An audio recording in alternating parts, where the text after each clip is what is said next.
hermanos, bienvenidos nuevamente a una catequesis más de la parroquia de San Juan Chapultepec en Cuernavaca, Morelos, México. El día de hoy vamos a hablar sobre nuestro Señor Jesucristo y particularmente hablaremos del reino de Dios, que es reino de Cristo.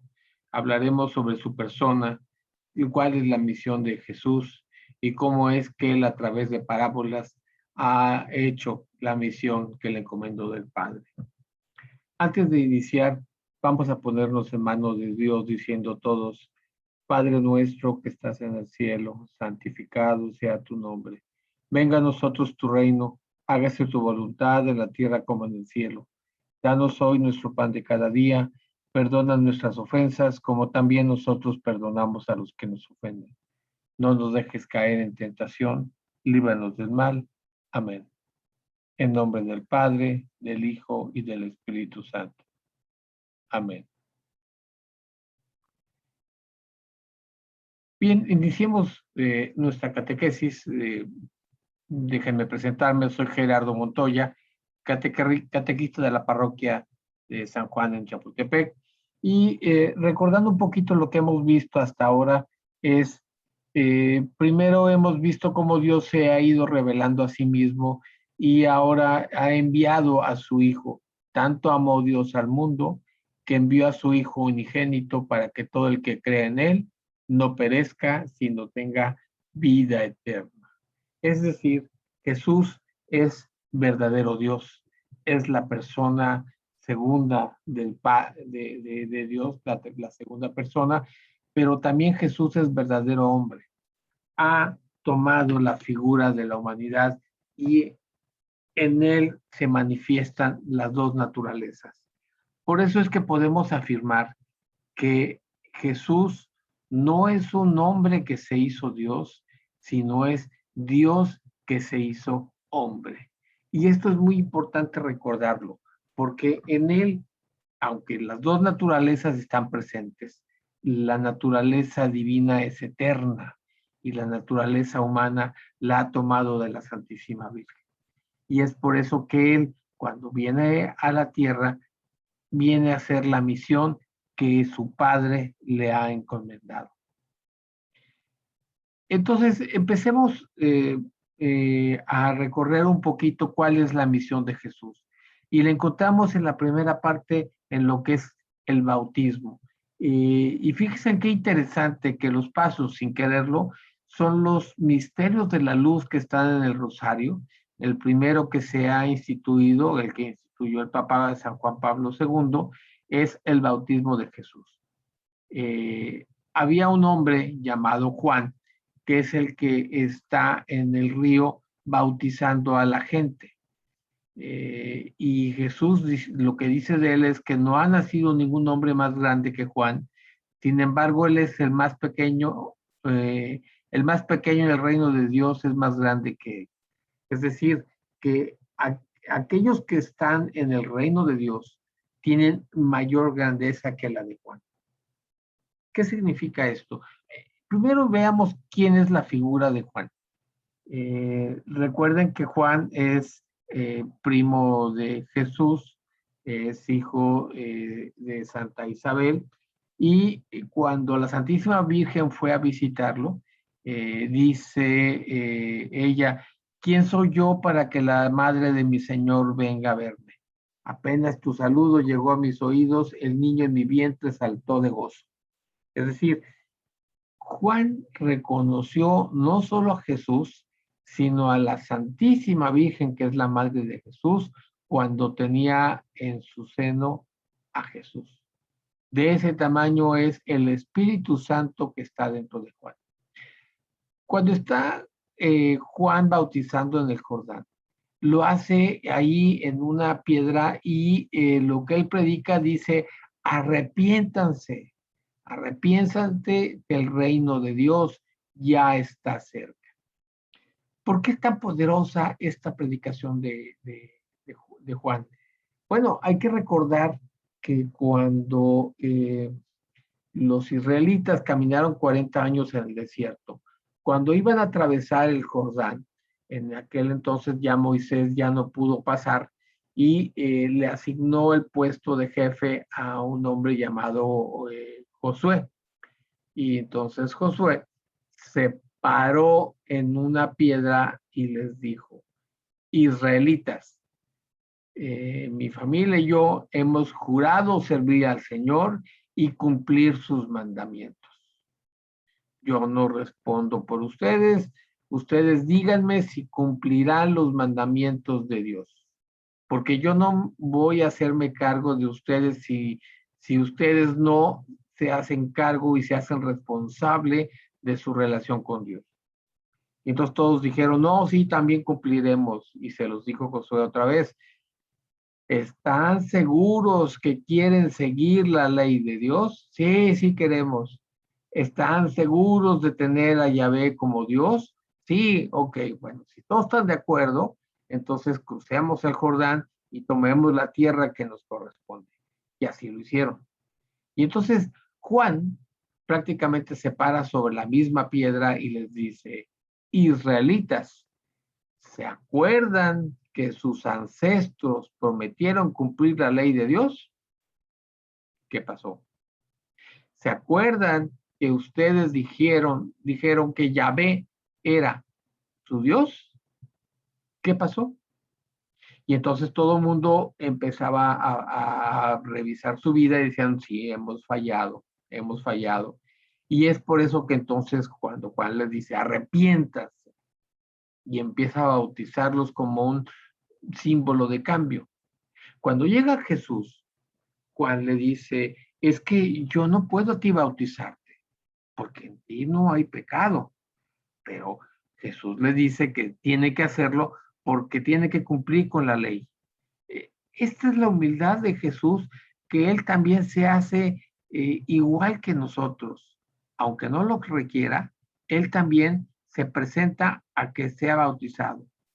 Y cuando sale del agua, vio que los cielos abrían y que el Espíritu Santo descendía sobre él como una paloma, y se oyó una voz que decía: tú eres mi hijo muy amado, en quien tengo mis complacencias. O en ti pongo puesta toda mi predilección. Así pues, el bautismo de Jesús marca la presentación de Jesús, en la cual se ve que es ungido por Dios para cumplir la misión que el Padre le ha encomendado. ¿Cuál es la misión que el Padre le ha encomendado? Que todo aquel que cree en el Hijo se salve y tenga vida eterna. Ahora, la misión de Jesús, encontramos que tenía un plan. Había un plan que se iba a ir manifestando poco a poco, pero realmente no podemos hablar de Jesús sin hablar de la Santísima Virgen. Y en las bodas de Caná es donde se adelanta el plan de trabajo de Jesús. ¿Por qué? Por la Santísima Virgen. Hablar de Jesús es hablar de la Santísima Virgen, y hablar de la Santísima Virgen es hablar de Jesús. Estando en una reunión, Jesús nos muestra aquí cómo Él también participa en una reunión en la cual se celebraban unas bodas ahí en Caná de Galilea. La madre de Jesús fue invitada y Jesús fue ahí con algunos de sus discípulos. Y llegó un momento en que faltó vino. Y entonces la Santísima Virgen le dice: no tienen vino. Hagan de cuenta que estas bodas eran una comunidad de 300, 400 gentes, no más, y en las cuales pues todos estaban invitados realmente a esta boda. Era un evento social, y es un evento social como el que nosotros hemos participado muchas veces, y en ese momento pues era, voy a decir que iban a quedar en deshonra los novios porque se les había acabado el vino. No habían contemplado la cantidad adecuada para poder llevar a cabo esta boda. Y la Santísima Virgen les dice: no tienen vino. La respuesta de Jesús parece que es un poco agresiva. Mujer, ¿qué tenemos que ver nosotros? Mi hora no ha llegado todavía. Aquí Jesús y la Santísima Virgen saben esto. Mi hora no ha llegado todavía. Es decir, había un plan para que Jesús empezara a trabajar en la misión del Padre, pero no era el momento todavía. Sin embargo, la Santísima Virgen les dice a los sirvientes, hagan todo lo que Él les diga. Y como ustedes saben, Jesús bendijo las jarras de agua y las convirtió en vino, y fue un vino mucho mejor que el que tenían ellos preparado. Lo importante aquí en las bodas de Canaán es que Jesús está adelantando la hora de empezar a trabajar en el plan de Dios. ¿Y por qué lo adelantó? Como un regalo para su madre. Y la Santísima Virgen también lo sabe. Pero la Santísima Virgen no le dijo, adelanta la hora. Lo que la Santísima Virgen también dijo fue, hagan todo lo que Él les diga. Y eso es lo que nos lo repite a nosotros también. Hagamos lo que nuestro Señor Jesucristo nos pide. Esta dualidad de la Virgen y de Jesús la encontraremos siempre en la historia de la salvación y en la misión evangélica que tiene nuestro Señor Jesucristo. En el plan de trabajo de Jesús también fue escoger a los discípulos y también fue anunciar y predicar en la sinagoga. Ahí una vez él dijo, el Espíritu del Señor está sobre mí porque me han consagrado por la unción. Él me envió a llevar la buena nueva a los pobres, a anunciar la liberación a los cautivos, la vista a los ciegos, a dar la libertad a los oprimidos y proclamar un año de gracia del Señor. Palabra de Dios.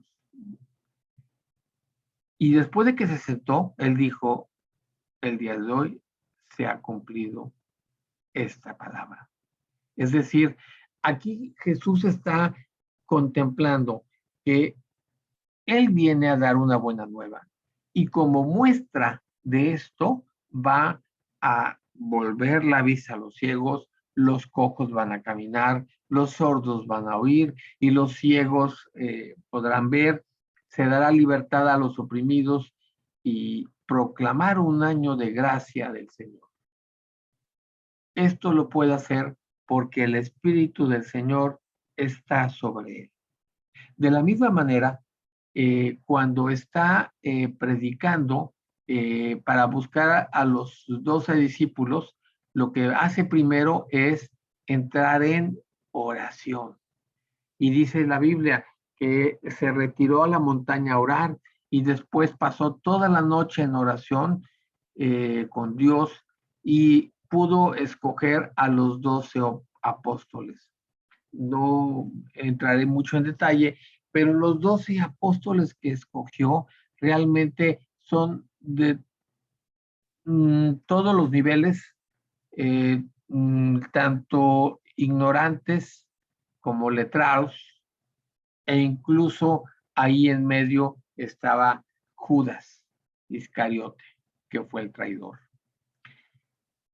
Los apóstoles son pues los dos hermanos Pedro y Andrés, están Santiago y Juan, Felipe y Bartolomé, Mateo, Tomás, Santiago, el hijo de Alfeo, Simón, que también es llamado el Celote, un hombre muy, creo que era el mayor de todos en edad, pero era muy culto, y Judas, hijo de Santiago, y Judas Iscariote, que fue el traidor.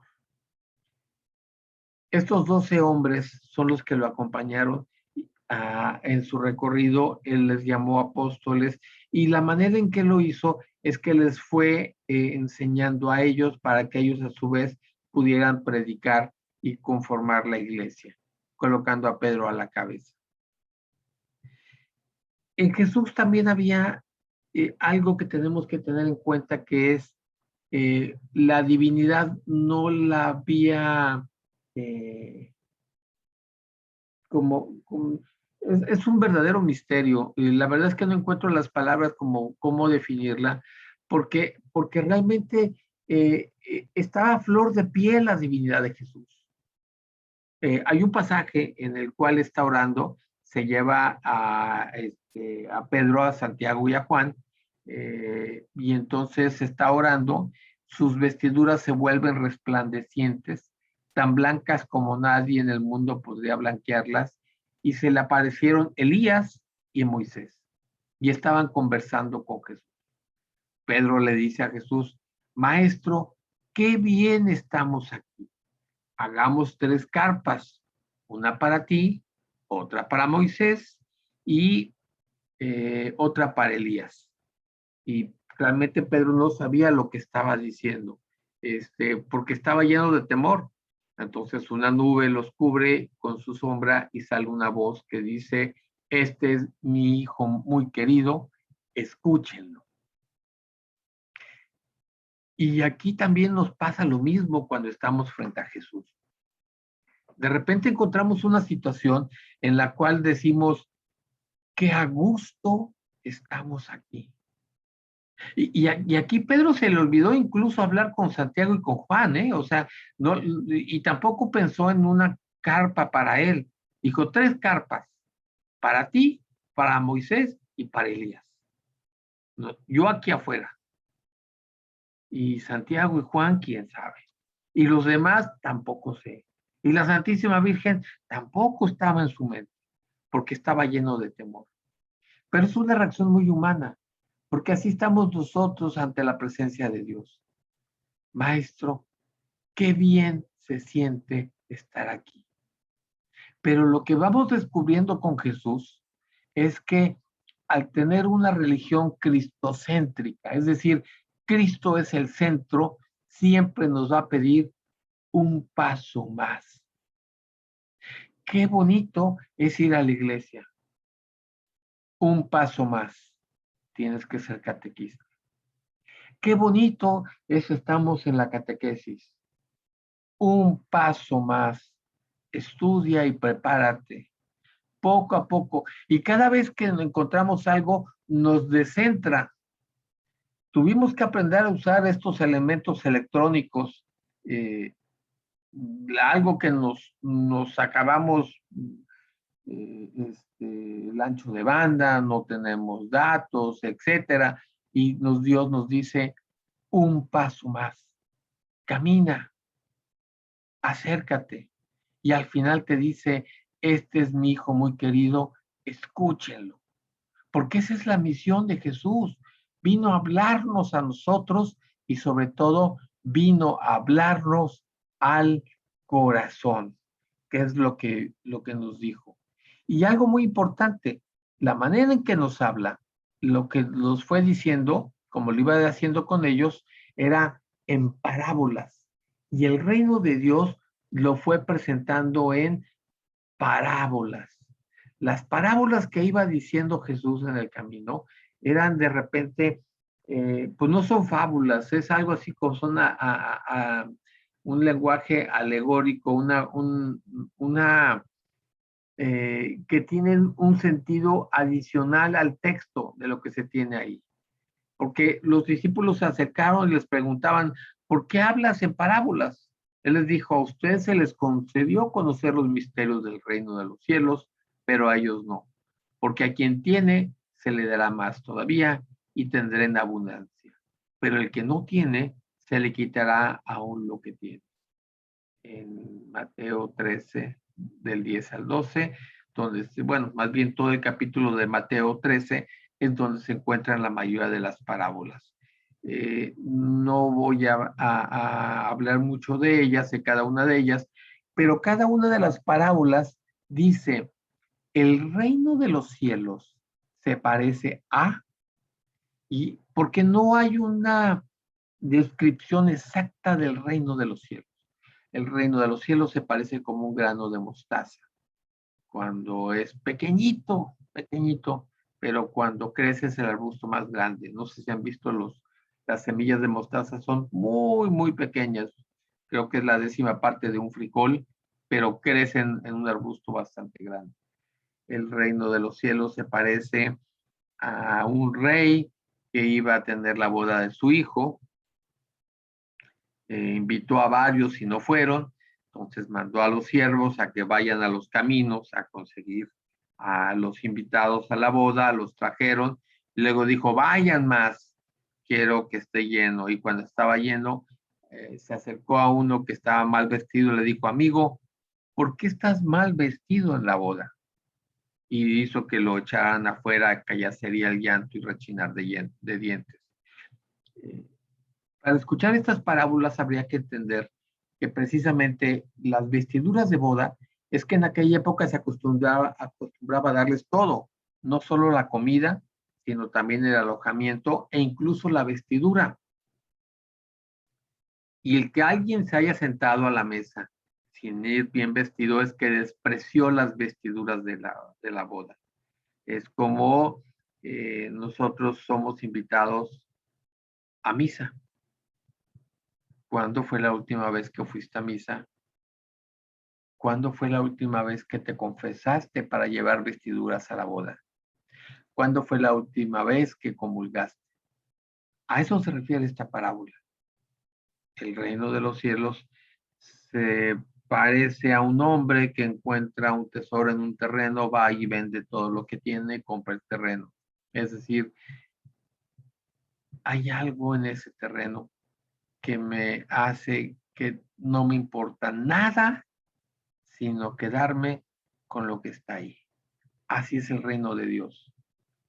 El que encuentra a Dios, todo lo demás lo ve fútil, lo ve como que es despreciable, porque Dios es el que está en medio de nosotros.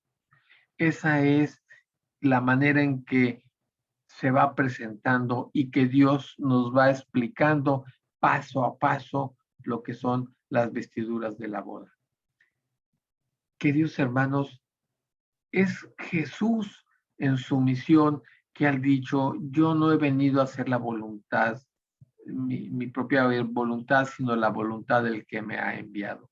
Y la voluntad del que me ha enviado es esta, que todo el que cree en el Hijo se salve y tenga vida eterna.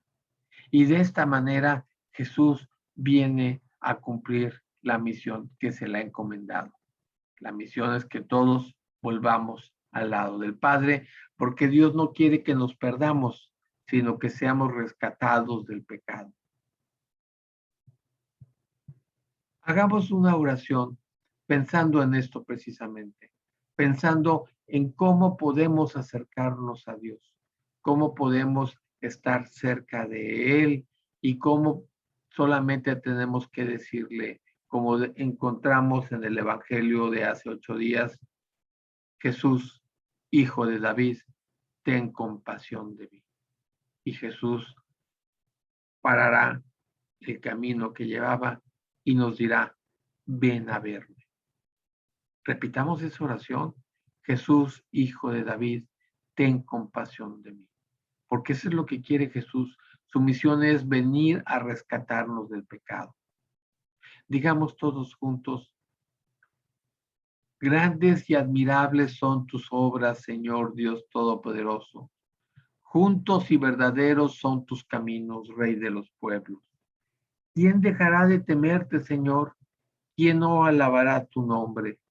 Solo tú eres santo y todas las naciones vendrán a adorarte, porque se ha manifestado la justicia de tus actos. El Señor es bondadoso y recto, por eso muestra el camino a los extraviados. Él guía a los humildes para que obren rectamente y enseña su camino a los pobres. Todos los senderos del Señor son amor y fidelidad para los que observan los preceptos de su alianza. Por el honor de tu nombre, Señor, perdona mi culpa, aunque es muy grande.